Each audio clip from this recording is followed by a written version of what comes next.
Le monde déteste la police et tout. Le monde déteste la police et tout. Le monde déteste la police et tout. Le monde déteste la police et tout. Je suis la maman Asselum et je représente Valérie, la maman Matisse. Donc c'est au mois de décembre 2017. 4 jeunes dans leur petit coin, tranquilles, ils jouent au foot, ils fument, ils sont posés. Il y a 4 à 6 flics qui ont débarqué. Pourquoi? Avec les matraques à la main. Ah bah tiens, bah, ces deux métis, c'est pas intéressant quand on est un petit peu trop de couleur foncée, quoi, surtout en France. Donc on va les courser, on va essayer de les taper comme d'habitude. Mais nos gamins, ils ont dit non, stop, on en a marre. Parce que nous, on est des Français, on est des émigrés, on est ce qu'on est, et les flics n'ont pas à nous taper dessus. Donc ils se sont barrés sur les rails. Et manque de peau, le train est arrivé. 2 sont morts. C'est l'homme et Matisse. Les flics se sont barrés. En attendant, on nous refuse la reconstitution. Pourquoi? Parce que l'affaire dérange. Donc moi, jusque maintenant, j'étais un petit mouton. Je faisais mes petits gâteaux yaourt, j'emmerdais personne. On a tué mon fils. Et là, maintenant, je le crie haut et fort à Cab.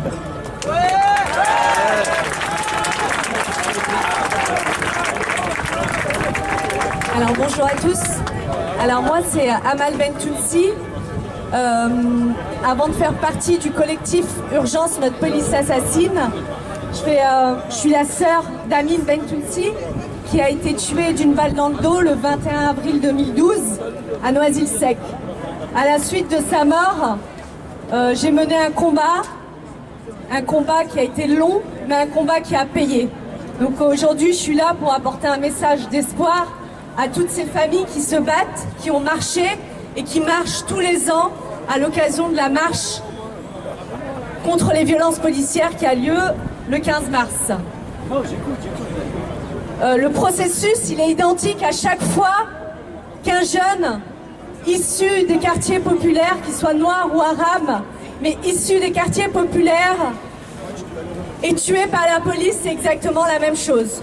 On criminalise les victimes à titre posthume.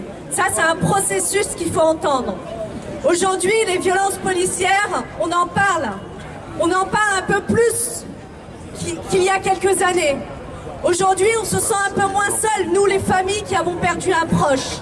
Mais on est là et on sait qu'un jour, même si on n'obtient pas justice, le fait d'avoir mené ce combat, ça nous rend plus forts. Ça nous rend plus forts, pourquoi? Parce que toutes ces familles qui sont sur le bord de la route, tous ces jeunes, tous ces frères, toutes ces sœurs, tous ces amis qui sont là et qui se disent notre frère, notre ami a perdu la vie et on n'obtiendra jamais la justice. Mais au moins, ça sert de thérapie, parce que je peux vous le dire, que l'impunité crée des monstres. Parce que moi je peux le dire haut et fort, là je suis filmée. Pendant des années, je me suis dit qu'un jour, peut-être, si je n'obtenais pas la justice, je ferais justice moi-même. Et pourtant je suis une femme, j'ai des enfants. Et à un moment donné, j'étais en train de devenir un monstre silencieux qui était capable de passer à l'acte. Donc il faut qu'ils le sachent, ça. Sans justice, il n'y aura jamais de paix. Sans justice, il n'y aura jamais de paix. Et c'est important. Je remercie tous les militants qui nous ont accompagnés, qui nous ont toujours soutenus depuis de nombreuses années. Et aujourd'hui, on retransmet ça à d'autres familles parce que malheureusement, il y en a d'autres qui se rajoutent à la liste. C'est plus de 15 morts par an. Et avec la loi sur la légitime défense, sur la réforme de la sécurité publique, aujourd'hui les policiers ont la possibilité de tirer à partir du moment où ils se sentent en danger. L'usage des armes à feu, il est similaire maintenant qu'aux gendarmes. Et ça, c'est très important de le savoir parce que depuis la loi du mois de mars 2017, c'était un cadeau des socialistes, on s'en souviendra. Monsieur Valls nous a laissé un beau cadeau sur la légitime défense des policiers. Depuis cette réforme, il y a une nette augmentation des crimes policiers, parce que nous, on ne parle pas de bavures. Ce ne sont pas des bavures. Les bavures, c'est des accidents. Donc ce mot est à bannir. Ce sont des crimes parce que quand on tue, quand on sort son arme, quand on poursuit des jeunes en scooter, je fais référence à la dernière affaire à Grenoble où la famille était là ce matin.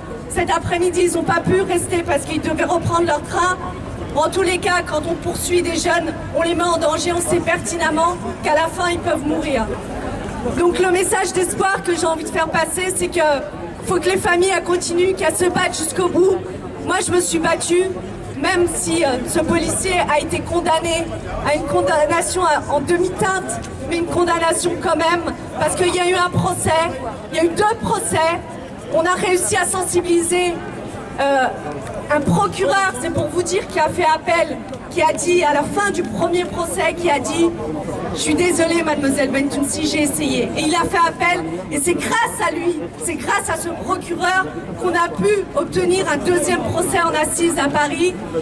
Et ce policier était là, il s'est justifié, il s'est mis à pleurer en disant que c'était de la légitime défense, mais au moins il a dû s'expliquer.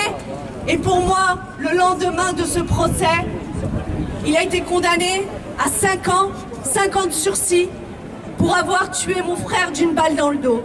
Mais je peux vous dire que pour une famille, de voir le meurtrier de son frère, de voir s'expliquer devant une cour d'assises, de voir sa vie, d'entendre sa vie et de tout ce qu'il peut vivre maintenant, parce que son nom, Damien Saboudjian, c'est le nom du meurtrier de mon frère.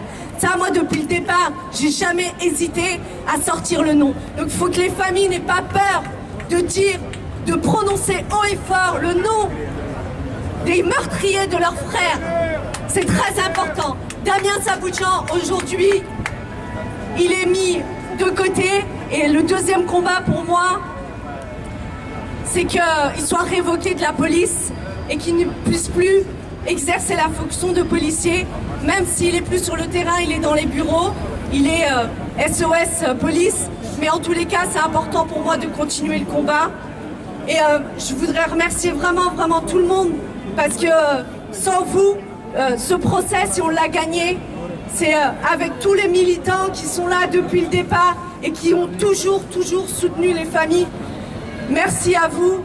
Et aujourd'hui, moi j'ai repris mes études pour devenir avocate. Donc ça fait 2 ans et que du monstre que j'étais en train de devenir, grâce à cette semi-justice, on va dire, j'ai entendu les oiseaux chanter. Et pour moi, c'était important de vous le dire et de vous donner un petit message d'espoir à toutes les familles qui sont là et à tous les militants qui nous soutiennent. Merci beaucoup. Merci. Tout le monde, c'est la police, c'est tout le monde.